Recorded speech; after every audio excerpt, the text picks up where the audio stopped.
So as we all know, Formula One is the pinnacle of technology in motorsport.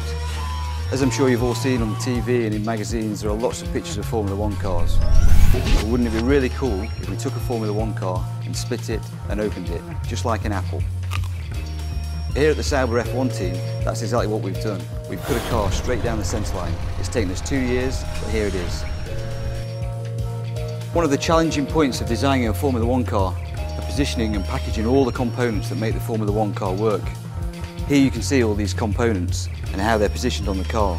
So starting at the rear, we've got the gearbox, we've got the clutch, we've got the engine, we've got the oil tank, we've got the fuel system. Here we've got all the electronic boxes.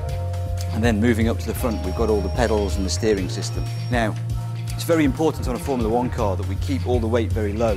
This reduces the centre of gravity of the car and brings us performance. So this is the car steering system. We start with a steering wheel.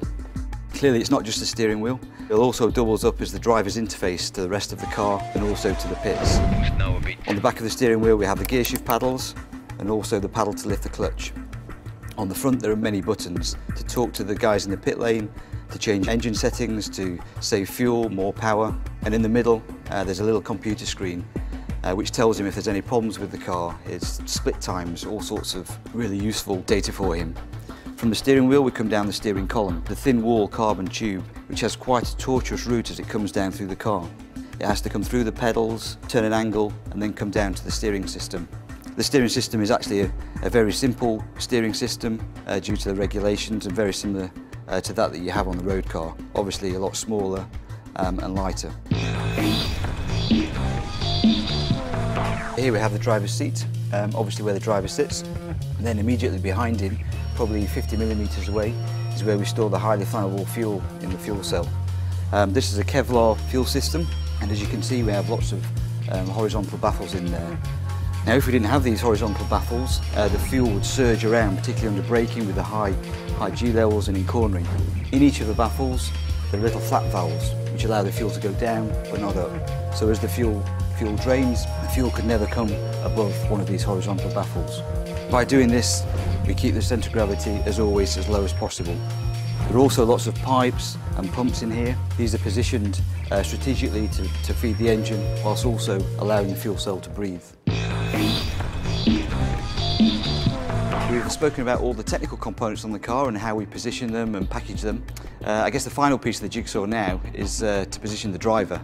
Some say he's the most important part of the car, so let's get him in. It's important to be fit. You are not in a normal position. You have a lot of forces, especially in a crash. I had a big accident last year in Monaco, so we quite know that it's a safe car. Should we get you in then? Of course. You sitting comfy? Well, a little bit. This is how it looks. As I told you, not a very comfortable position to be sitting in 2 hours. We've spoken about getting all the components as low down on the car as possible. Obviously, you're just another component to us. So as you can see, your sort of backside is 10mm away from the tarmac, from the floor. Which obviously you feel when you're racing in the car. Yeah. It's usually a good gauge to tell us if the car is too low because his backside maybe gets a little bit warm. You just feel a small touch. Yeah. Back there. Yeah. Safety is obviously paramount in Formula One. Obviously, if anything does happen, we have a fire extinguisher system on the car, which sits here, which can either be activated by the driver or the marshals at the track. The actual chassis is one big safe haven for the driver. We make the chassis from carbon and honeycomb, so it's very, very strong and very light. There are many other safety features on the car, such as the head padding to stop the driver's head getting injured. We have crash structures above the driver's head and in front of the driver. And then as we move down the car, we have a crash zone at the front. All this packaging that we've spoken about makes it very difficult to try and find anywhere for my Apple to fit, other than this huge void at the front which has to be reserved for the frontal crash test. So anyway, I hope you've enjoyed your tour of a cutaway Sauber F1 car. Thank you very much.